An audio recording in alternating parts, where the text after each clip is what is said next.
Hi friends, welcome to all. இன்றைக்கி மீதமான சாதத்தை வச்சு, அதாவது ஒயிட் ரைஸ் தாங்க, அதை வச்சு ஒரு சூப்பரான ஸ்நாக்ஸ் எப்படி பண்ணணும்னு சொல்லிட்டு பார்க்கலாம் வாங்க.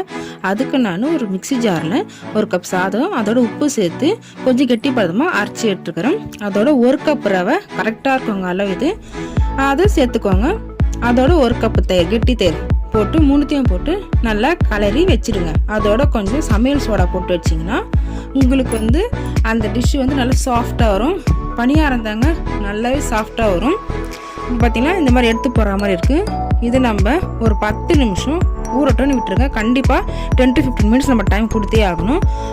அதுக்கப்புறமா 10 மினிட்ஸ் அப்புறமா நம்ம ஒரு கடாயை வச்சு எண்ணெயை விட்டு கொஞ்சமாக கடுகு, உளுத்தம்பருப்பு, கடலைப்பருப்பு, வெங்காயம் போட்டு நல்லா பச்சை மிளகாய் போட்டு நல்லா வதக்கிடுங்க. கடைசியாக இதை கொஞ்சம் உப்பு போட்டுக்கோங்க. ஏன்னா நம்ம அந்த மிக்சிங் மட்டும் தான் நம்ம உப்பு போட்டிருக்கோம். இந்த வெங்காயத்தை கொஞ்சம் உப்பு போட்டு வதக்கினீங்கன்னா வெங்காயம் டேஸ்ட்டாக இருக்கும். இது போட்டு வதக்கிட்டு லாஸ்ட்டாக கருவேப்பிலை, கொத்தமல்லி தூவி இறக்கிடுங்க. இறக்கி அந்த மாவோட சேர்த்து ரொம்ப கெட்டி பதமாக இருந்தால் லைட்டாக தண்ணி விட்டுக்கோங்க, ரொம்ப வேண்டாம். விட்டு நல்லா இட்லி பார்த்து கரைச்சி வச்சுக்கோங்க. இப்போ ஒரு பனியார சட்டியை வச்சு அதில் எண்ணெயை விட்டு இதில் ஒரு கண்டையை எடுத்து ஊற்றுங்க.